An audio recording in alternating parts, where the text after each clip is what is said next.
Slates. Thank you. Anthony Slater yesterday, since everyone seems so confused on why the Warriors are playing veterans over young, exciting, high-flying 20-year-olds. Yeah, I mean, look, I think it goes back to a couple years ago. Remember they had the Kelly Oubre season where Wiseman was in and out of the starting lineup. He was a rookie. They had Alan Smiley, Cherrick Pascal, various younger guys. And then I don't know if you guys remember the exit interviews that season. They had lost the play-in to Memphis, didn't make the playoffs. And all Steph and even Bob Myers came to the podium and said, veterans, got to add veterans.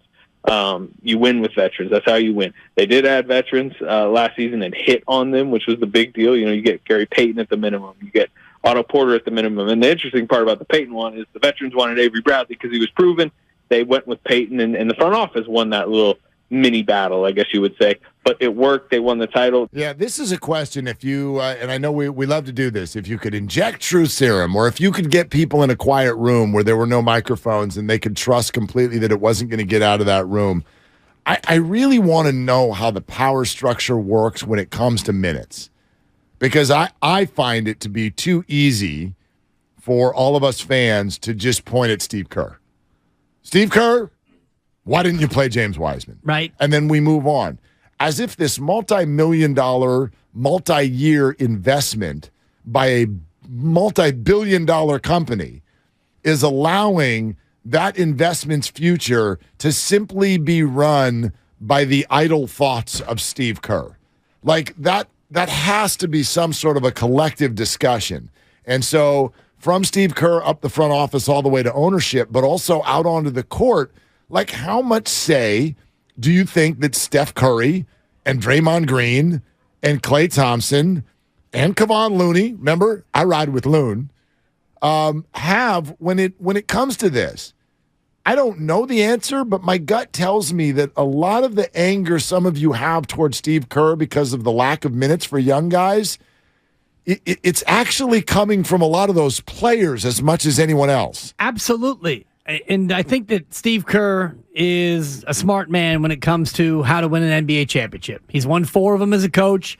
I think he's won 9 of the last 36 as a player, so crazy, a coach, an assistant coach, etc. Yep. I think he's won, I think that's the number. He's won 25% of the championships since 1990 or something crazy like that. So Steve Kerr knows from NBA basketball. He knows that you can't win with rookies. You need veterans to win a championship. And so he has veterans who've won championships. And so do you think that he has a conversation with these vets, either spoken or unspoken, as it pertains to who they want to play with? Absolutely, he does, and they do. Now, they don't have to come out to the podium and say, yeah, we told Steve, don't play Moody, don't play Kuminga, don't play Wiseman, or else. But you think that there's conversations that are ongoing in terms of who we can ride with? I mean, I just feel like that's any good business, isn't it? It's any good business. Anybody a boss out there? You guys home? You manage people? Like, do you just iron fist? This is what we're doing. My way or the highway. Like, especially now, does that work? Like, everyone's going to hate you. I mean, you know this to a fault. I even do this with my kids. I let them have a voice. Yeah, you have to. I let them have to a fault. But you have the final say. Yeah, I got the final say. Playing time and so the buck stops with Steve for sure. But I've never, in the history of Steve Kerr, have I ever gotten the vibe. I don't think he's ever, not even vibe. He has said it. How many times, Andre Iguodala, here, you take the board, run the team here for this timeout, or hey, Luke Walton, you get 40 games, or whatever. Like, how about, remember when Kevon Looney started in the playoffs? He essentially put it to the room. Who do you want the 5th person to be? Exactly. We want it to be Looney. Let's ride. Well, even famously in the first series, in the first title run where they went to Memphis, they were down 2-1, and they opened it up to the room, and it was, hey, we want to have the current vet min guy in the starting lineup so that they could lock down Memphis, and it changed that entire series. Totally. So I don't know what got us from point A to B to C to D on down the line, where now you've got these 4 young players who have all gone to 4 completely separate places, which was not the plan.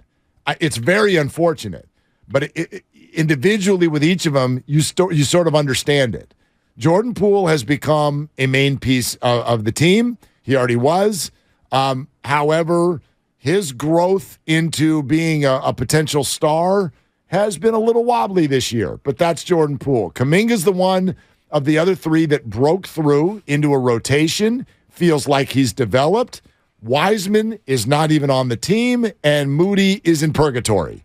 So all four of them have gone to separate places. What brought each of those four to those spots? I mean, I get the sense that Steve Kerr is one of maybe 10 voices on those journeys. We point solely to him, though. And I get it. He's the head coach. He's the head coach, and he bears the responsibility. When they win the championship, he's the head coach of an NBA champion.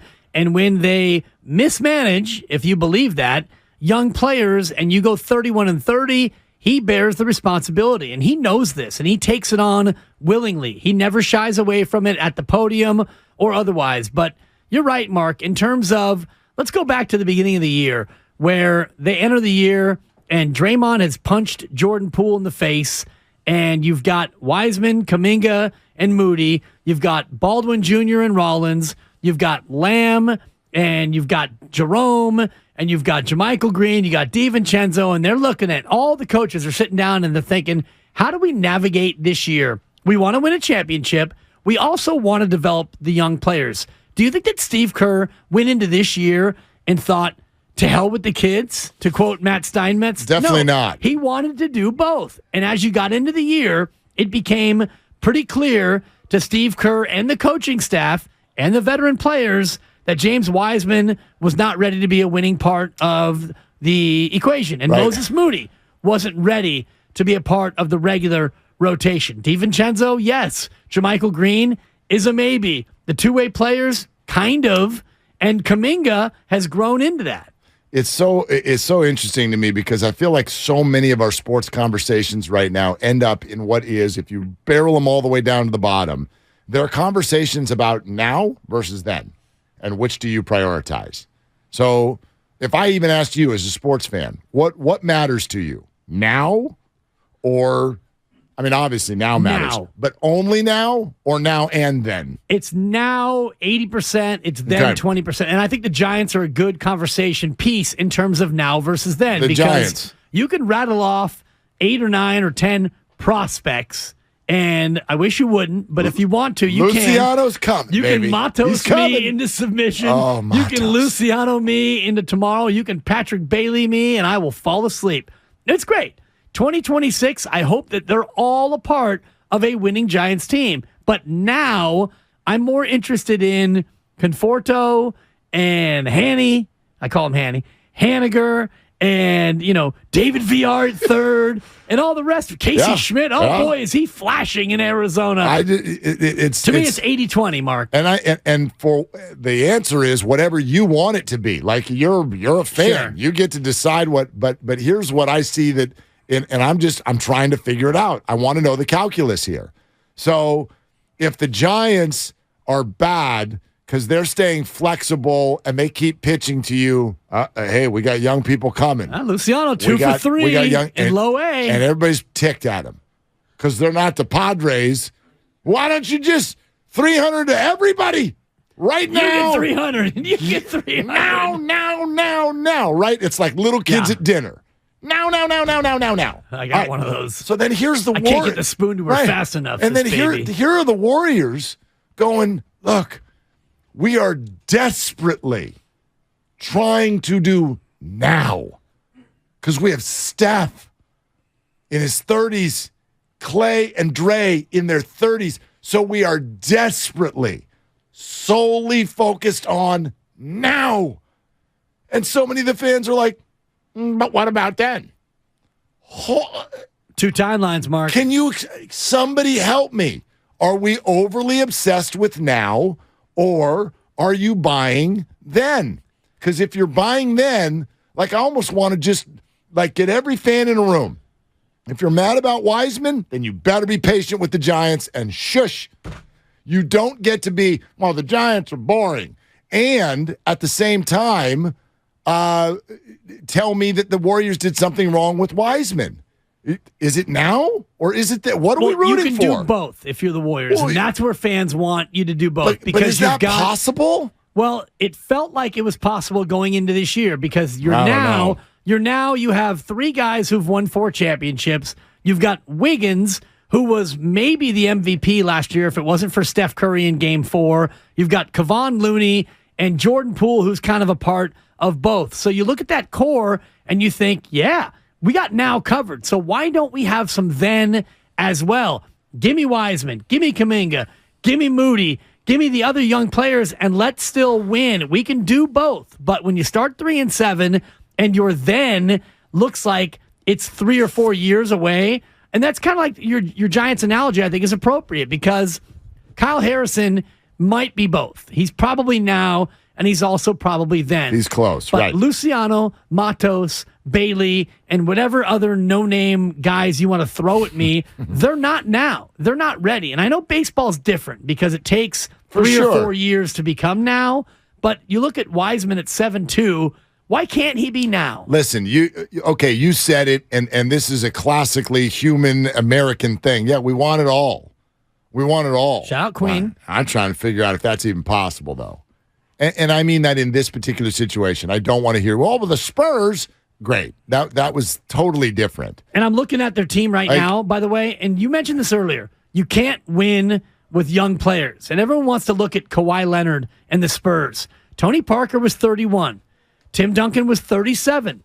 Boris Diaw was 31. Manu Ginobili was 36. Yes, Kawhi Leonard was 22, but that was a veteran-laden team that had the final piece, which was Kawhi Leonard. A future Hall of Famer, right? Like that's the other thing. 3 other Hall of Famers is the point.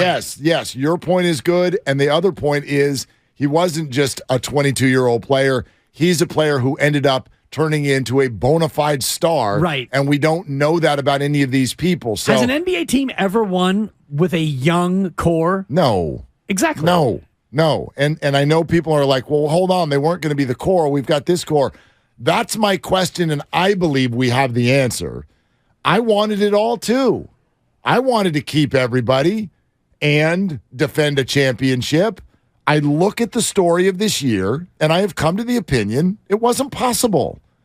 It wasn't possible to defend a championship and inject Wiseman, Kuminga, and Moody into 25 minutes a night.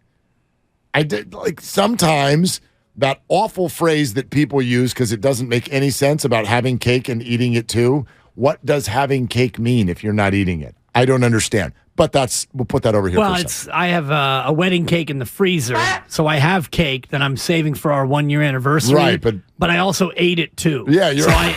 I actually get it now. Right, but to have the cake, you're not doing anything with it until you eat it. But I have cake. Right, but if you just kept it forever, ate the other part of it.